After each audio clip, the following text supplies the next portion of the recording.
어제 말씀에서 기브온 사람들이 화친을 맺으려고 하얀 거짓말을 하고 이스라엘 백성들에게 찾아왔습니다. 그 당시에는 가나안 땅에 이집트와 같이 큰 왕국, 하나의 왕국이 있지 않았고요. 각각 지역마다 왕이 있고 소수의 민족들이 뭉쳐서 지내던 모습이었습니다.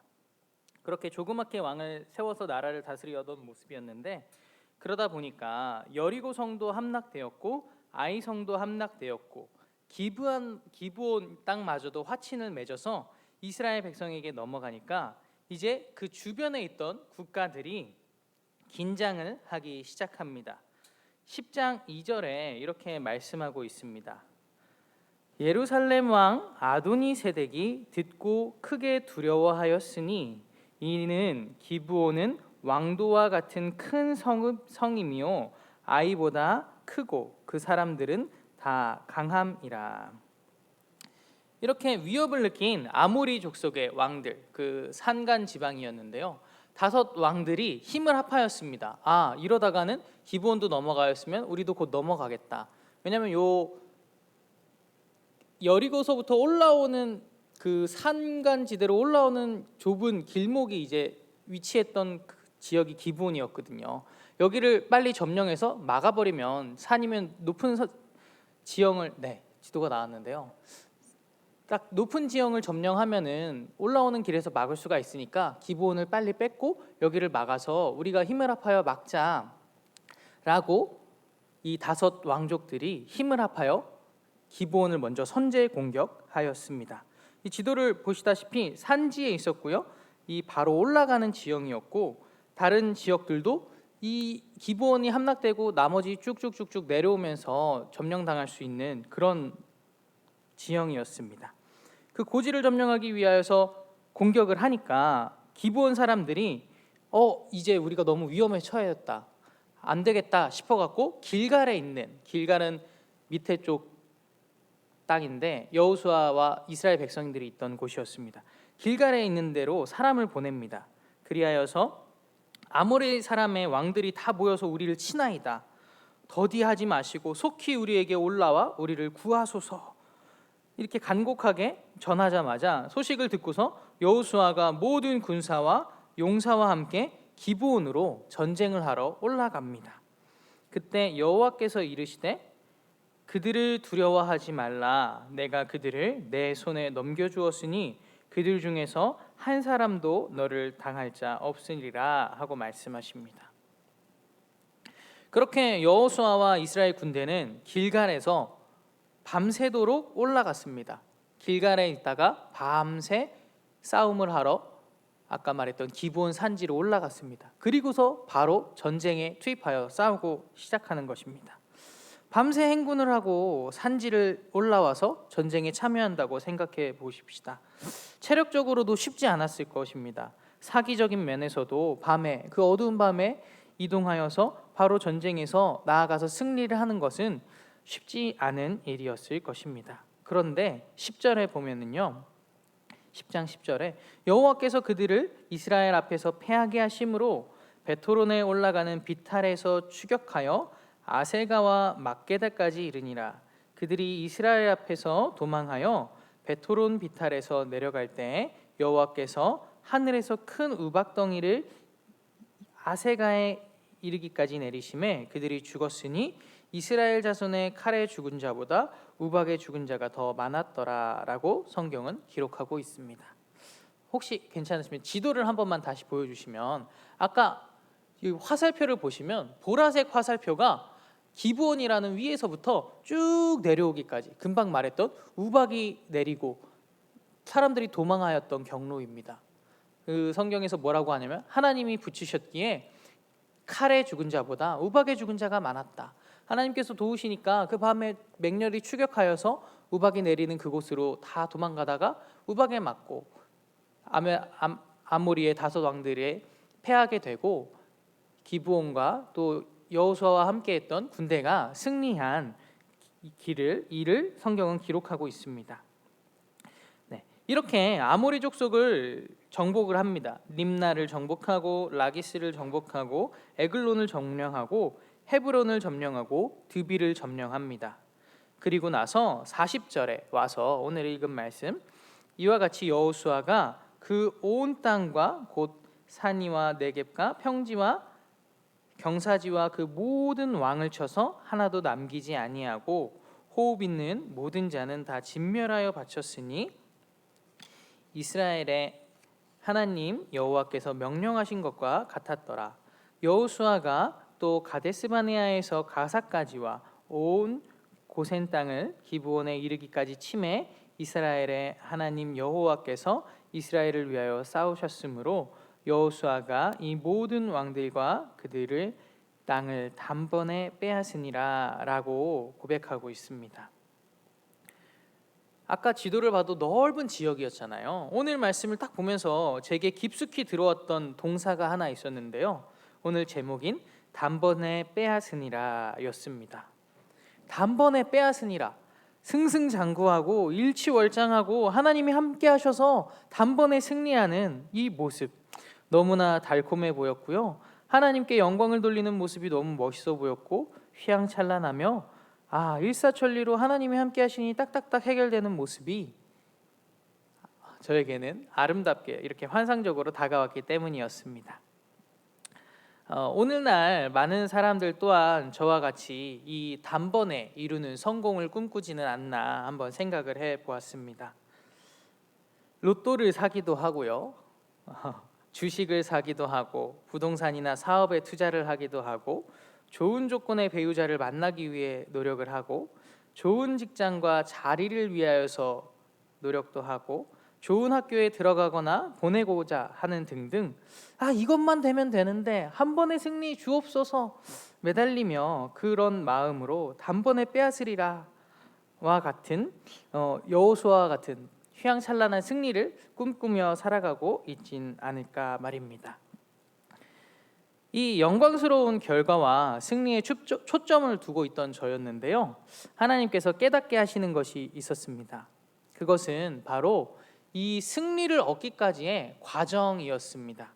여호수아서를 1장부터 다시 천천히 쭉 읽어오는데요, 이 아름다운 승리를 얻기까지 기나긴 인고의 과정과 훈련의 시간들이 다시금 제 눈에 보이기 시작하였습니다.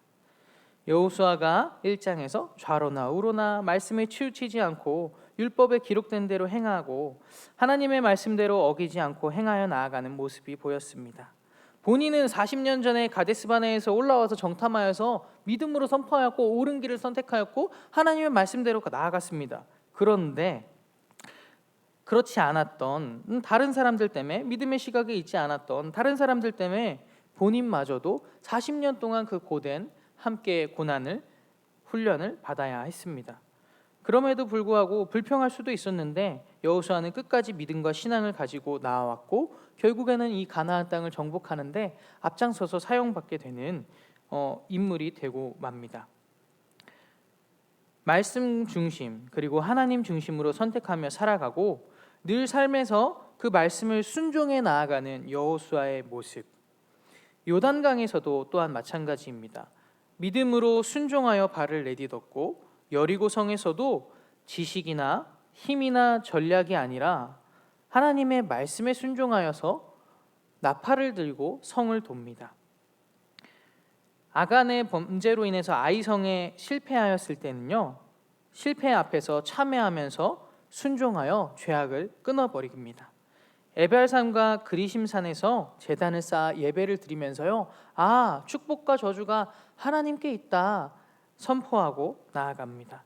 율법을 낭독하고 하나님을 전심으로 신뢰하고 따라가는 1장부터 9장까지의 여호수아의 모습이 보였습니다.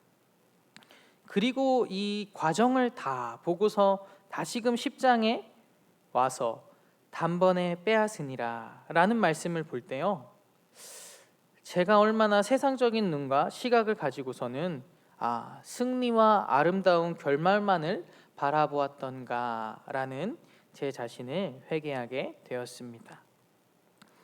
여러분은 어떠십니까? 승승장구하고 하나님이 함께 하심으로 승리하고 영광을 취하는 여호수아의 모습을 보면서 나도 승리하고 싶다, 나도 좀 성취하고 싶다 라는 결과의 마음이 가십니까? 아니면 나도 여호수아처럼 말씀 위에 서서 하나님의 말씀 바르게 순종하며 따라가고 싶다, 하나님의 약속 끝까지 믿으며 살아가고 싶다 라는 승리를 얻기까지의 과정과 하나님의 약속과 말씀에 초점과 마음이 가십니까?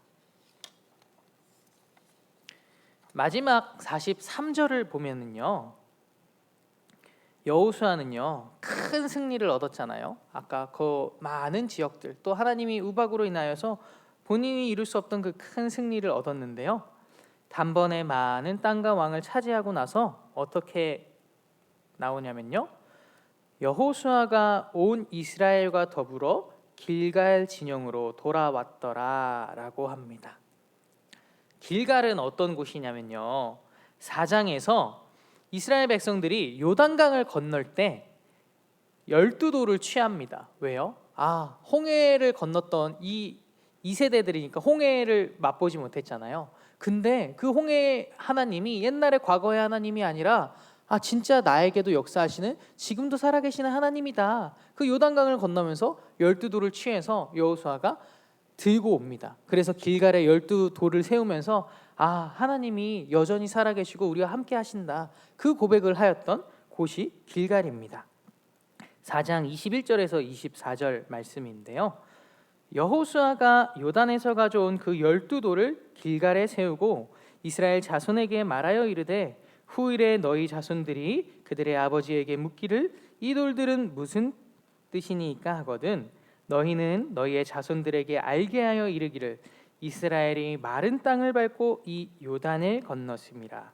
너희의 하나님 여호와께서 요단물을 너희 앞에 마르게 하사 너희를 건너게 하신 것이 너희의 하나님 여호와께서 우리 앞에 홍해를 말리시고 우리를 건너게 하신 것 같았나니 이는 땅의 모든 백성에게 여호와의 손이 강하신 것을 알게 하며 너희가 너희의 하나님 여호와를 항상 경외하게 하려 하심이라 하라. 아멘.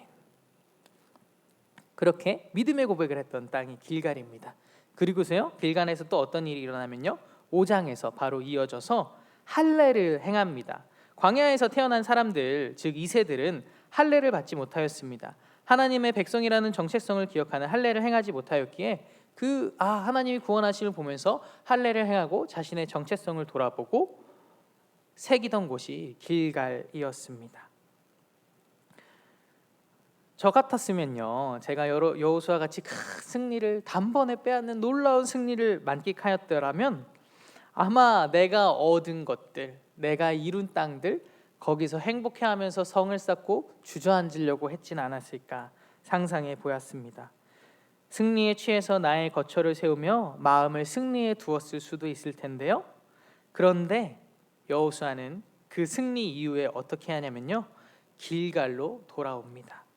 다시금 자신이 있어야 할 자리, 자신의 정체성을 되새기는 자리, 자신에게, 그 백성들에게 승리를 주신 하나님께 돌아와서 예배드리고 섬기는 곳으로 돌아와 살아갑니다.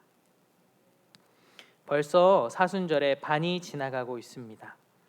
이번 사순절을 통하여서 승리와 결과만을 보던 시각을 넘어서서 우리를 우리되게 하신 하나님께 돌아가고 참되게 예배하는 저와 여러분이 되기를 바랍니다. 여호와께 돌아가자 후렴 한번 함께 부르고 기도하겠습니다. 우리에게 승리를 주시는 하나님께 언제나 돌아가 고백하길 바랍니다.